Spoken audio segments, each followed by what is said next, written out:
Well, today, Joe Stallard is a retired car salesman who's taking it easy and thrilled to spend time with his wife and 6 kids. But just 2 years ago, Joe's doctor told him he shouldn't even be alive. Watch this. Joe Stallard was happy to help a neighbor unload some moving boxes. Then suddenly, he had a hard time catching his breath. Everybody was asking me, "Are you okay? Are you okay?" And I just told them, "Yeah, I'm just out of breath and I'm out of shape."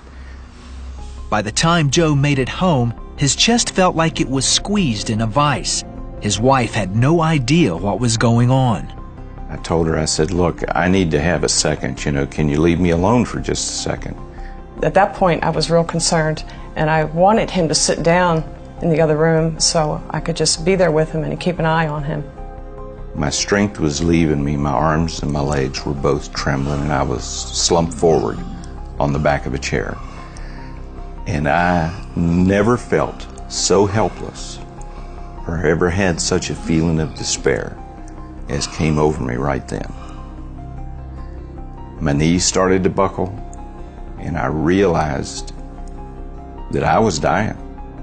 Joe's son called 911. Paramedics were quick to respond. He said, "I'm not really sure what's going on, but it looks like you're having a heart attack involving the front of your heart, the anterior part." And he said, "I'm not going to mince words.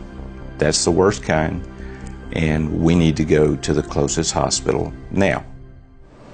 At the hospital, the doctor told Joe that one of his coronary arteries was blocked, 100%. Well, Joe survived the massive heart attack, but that's only part of what happened to him, and he's here to tell us why. Joe, thanks for being with us. Pat, good to thanks. see you. It's good to be here. You felt this thing coming on you. Can you describe what happened? Was it a seizure in your chest and your arms? Where did it hurt? Well, Pat, it began first with it felt like I'd pulled a muscle in my arms from helping the neighbors move. And I was really short of breath at the time, and it just continued to worsen. And then I began to notice a crushing sensation. It felt like an elephant was sitting on my chest. Yeah. And it just continued to get worse, and it felt like a muscle cramp is the best description I can give it. But it was deep in my chest, very deep in my chest. And I realized then that I was in trouble. And up until that point, I'd been really trying to deny what was going on. And that was when I told my wife, I said, "Something's going on. Maybe I better go to the hospital." Well, you began to hear voices, though. What did you hear? Well, at that time, there was, with all this that was going on, there was something that was just nagging at me, just eating at me. And the room was full of people, and I asked her to give me just a second to clear the room out, that I needed a second alone. And as she left the room, I began to hear a voice, and this time it was an impression, really. And it told me, "Bind the spirits." And my response to that was, "What?" You weren't used to binding spirits. No, I wasn't used to binding spirits. Yeah. And it continued, "Bind the spirits." And I thought, well, I'm having a heart attack. What does this have? How can any of this have anything to do with something spiritual? And it became real insistent. It said, "Bind the spirits." So I started, and I said, "I bind these spirits in the name," and that's as far as I got. Yeah. I was interrupted. I was interrupted by what I can describe only as the worst, most hideous sounding laughter I've ever heard in my life. It shocked me, it stunned me, and it made me jerk my head back. And as I stood there, I began to realize what was going on. And that was when I really became hopeless and just lost all sense of any kind of hope. So you thought this thing was overpowering you so strong you couldn't resist it? Absolutely. Yeah. There was an overwhelming sense of power involved in this. And as I stood there, my knees began to buckle, and I was getting ready. I was going down. I knew that it was over for me at that point. And a thought came into my mind. And the thought said, "Call on Jesus." Well, as soon as that thought presented itself, I really began to hear voices. And the voices were like, how stupid are you? You know that won't do any good. Are you crazy? So, with literally no strength left, it took all my strength just to open my eyes when I would blink my eyes.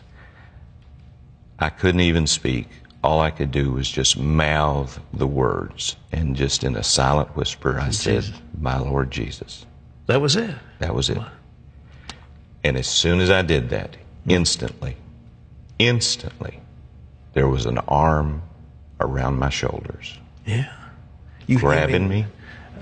You actually felt it was just a spiritual presence. This wasn't a spiritual presence. This was a physical presence. Something grabbed me and lifted me, because I was, at that point, I was almost in a kneeling position. And my mind just went totally clear. There was absolutely no thought, no emotion, nothing. Just a voice, one single voice. And all it said was, I'm here. Did you ever see, by the way, this demonic spirit? Did you just heard the voice? Did you ever see it? No. You didn't see anything? No, I didn't see anything. But as soon as I heard the voice that said, I'm here, I had to turn my head and look, because it was gripping me on my left shoulder. And as I turned to the left and I looked, there was a hand on my shoulder, and it was draped in a white robe. My goodness. And as I looked to the left, I had the sensation of another hand being put on my chest. And as it touched my chest, strength just poured through me.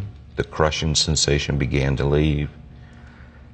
And that experience ended as quickly as it began. You were as close to death as any human being can get. You were right there on the edge, weren't you? I was on the edge. The impression I had was that if I closed my eyes one more time, they weren't going to open. But the hand, you literally saw the hand. You saw a sleeve. I saw a sleeve. And grabbing you. I'm here. It was a physical grabbing, lifted me up. Yeah.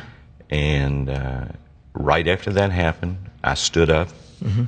My mind was clear. My strength had returned. I walked in the living room and I sat down. And there was just this incredible sense of peace and calm with me.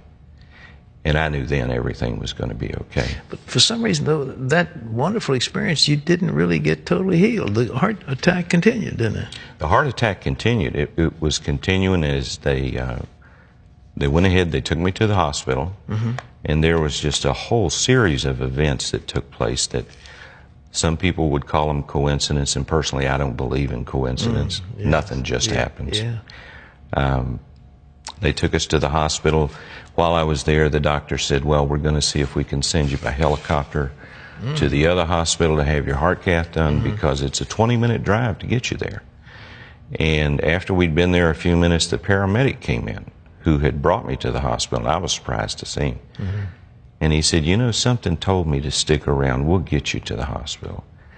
And instead of taking 20 minutes, we got there in just under 11 minutes. As they took me up to have the procedure done, my wife ran across one of her customers in the building. And he told her he was lost and wanted to know what she was doing there. Well, she told him real quick, you're not lost. You're here to pray. Come with me and pray. The next morning, the doctor came in to see me, and he said, you know, he said, and the fellow who came in to see me had broken English, and he said, you very lucky, you very bad heart attack, you get here very fast. And this presence that I had felt the night before was still there with me and continued with me over the next several days. And it was so overwhelming, I couldn't talk about it. I couldn't talk about it to anybody. All I could do was be quiet. And it stayed with you. You still, how long ago was this? How many years? This was 2 years ago when this took place.